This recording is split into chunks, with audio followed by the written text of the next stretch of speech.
रज़ा आपको एक चीज़ दिखाता हूँ स्क्रीन पे, इसे कहते हैं the collapse of the shield. ये कैसे कोलैप्स हुई, और अगर आप अपनी स्क्रीन पे आप देखेंगे तो बेसिकली एक स्ट्रेटेजिक डिसमेंटलिंग है यूएस मिसाइल सिस्टम की। उन्होंने पहले क्या किया, उन्होंने रडार्स को अटैक किया।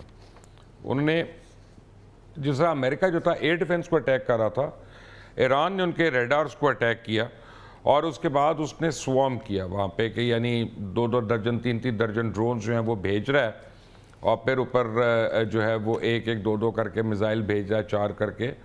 और वो इतना उन्होंने कमिट करा दिया उसको, आयरन डोम को और उसके डिफेंस सिस्टम को, कि दे बिकेम इनकैपेसिटेटेड।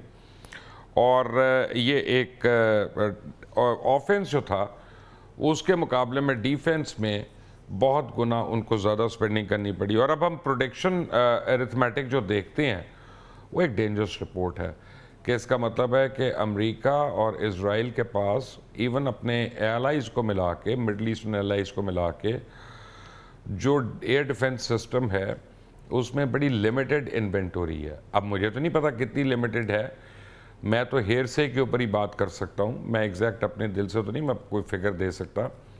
लेकिन एक चीज़ ऑब्वियस है कि it has started to bleed them very effectively. साथ ही जब आप बात कर रहे होंगे तो मैं नाज़रीन को भी दिखाऊंगा कि ईरान इंडिया मैरीटाइम क्राइसिस क्या था, 38 शिप्स कैसे स्ट्रैंडेड हुए, और ये 4 आवर स्ट्रेटजी क्या है इसराइल की, और एक ग्लोबल शिफ्ट उसमें क्या आया, ये भी आपको दिखाऊंगा। रज़ा, योर 2 सेंस।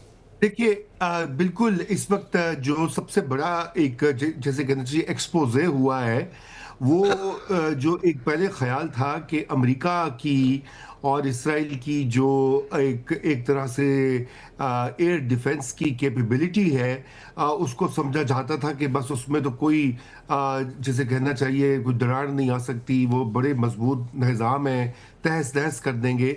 लेकिन ईरान ने ये साबित करके ये किया है साबित और एक्सपोज कर दिया है कि उनका सिस्टम जो है वो उसको ब्रीच भी किया जा सकता है। मसलन इसराइल का पहले भी पिछले और जून में भी रिपीटेडली जी रिपीटेडली वहां पे पहुंच रहे मिसाइल्स जो उन्होंने डोम बनाया हुआ था।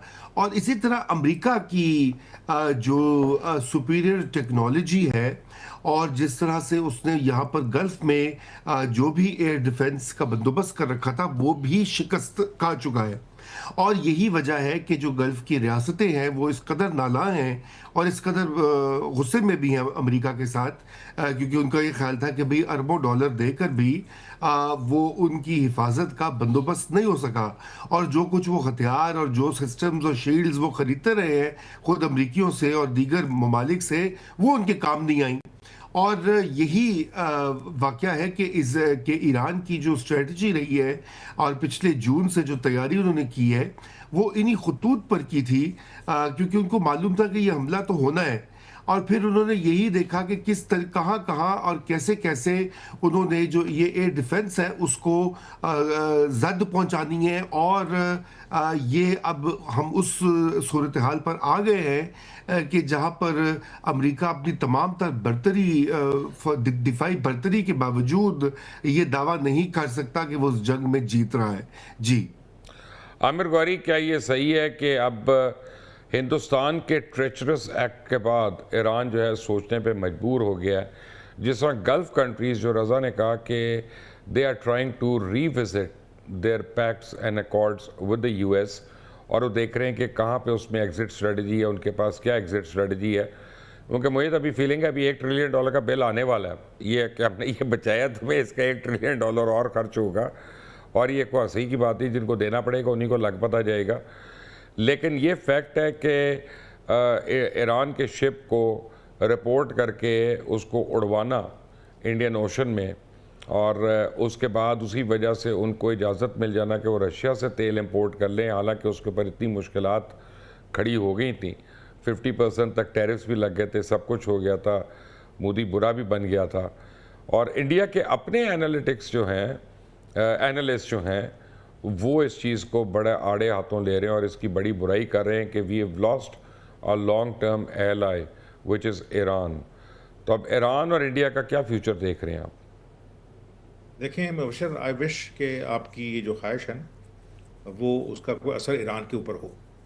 ईरान जो है उसके बारे में सारे रीजन के अंदर इंक्लूडिंग अस एक फीलिंग है कि ईरान इज़ ए डुप्लिसिटस कंट्री। ये दोगलापन करता है। वरना अयूब खान के ज़माने से जिस वक्त पाकिस्तान सीटों सेंटों के अंदर गया था ना, और उसके बाद आपको पता है कि आरसीडी बना था, यानी पाकिस्तान ईरान टर्की का, जिसको बाद में ईसीओ का नाम दिया गया। जब सोवियत यूनियन टूटा तो एक ख्वाहिश ये थी कि ईरान, पाकिस्तान, सऊदी अरेबिया जो है, ऐसा पाकिस्तान, ईरान, टर्की में और जो सेंट्रल एशियन रिपब्लिक्स हैं, ये मिलके एक नया ब्लॉक बनाएं।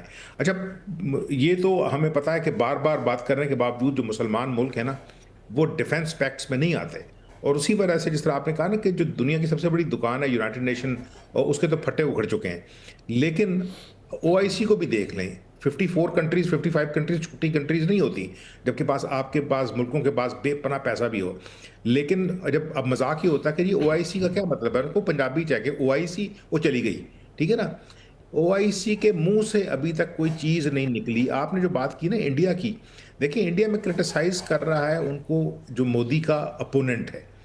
मोदी खुद तो 2 दिन पहले जो है वो इजराइल जाके जफियां डाल के आया था। जो कुछ भी हो, ये जो सारे पैक्ट्स हैं जिसके अंदर जो आने वाली दुनिया है, उसके अंदर इंडिया जो है वो एक सॉलिड कैंडिडेट के तौर पे अमेरिका का जो निज़ाम है इस मुल्क के अंदर, जो इस रीजन के अंदर, इंडियन ओशन के अंदर, क्वाड की सूरत में या ऑकस की सूरत में, उसका एक इंपॉर्टेंट मेंबर है, ठीक है ना। और वो चाइना के खिलाफ इस्तेमाल होता है या नहीं होता, ये हमारी ख्वाहिश है कि चाइना और अमेरिका की जंग हो, ये होनी नहीं है। इसलिए कि चाइना जो है वो अपनी सबसे बड़ी दुकान की मार्केट को तबाह करने के चक्कर में नहीं है, चाहे वो फिजिकली ना हो, मतलब फाइनेंशियली हो जाए। तो अब देखना ये है कि ईरान जो है वो इसमें से सबक क्या सीखेगा। देखें, ईरान जो मर्जी कर लें, आपको हो सकता है खुशी हो रही हो, मुझे तो खुशी नहीं है। जब तक अमेरिका को हिट करने की कैपेसिटी किसी मुल्क में नहीं होगी, उस वक्त तक तो अमेरिका को कुछ मसला नहीं, क्योंकि अमेरिका जो है उसकी ये हिस्ट्री है, स्पेशली सेकंड वर्ल्ड वॉर के बाद। उससे पहले तो वो स्प्लेंडेड आइसोलेशन का शिकार था ना, उसकी पॉलिसी थी। लेकिन अमेरिका ने आज तक मुबशर जंग कोई जीती नहीं है, लेकिन उससे ज़्यादा तबाहनाक जंगें जो हैं वो किसी ने इम्पोज नहीं की।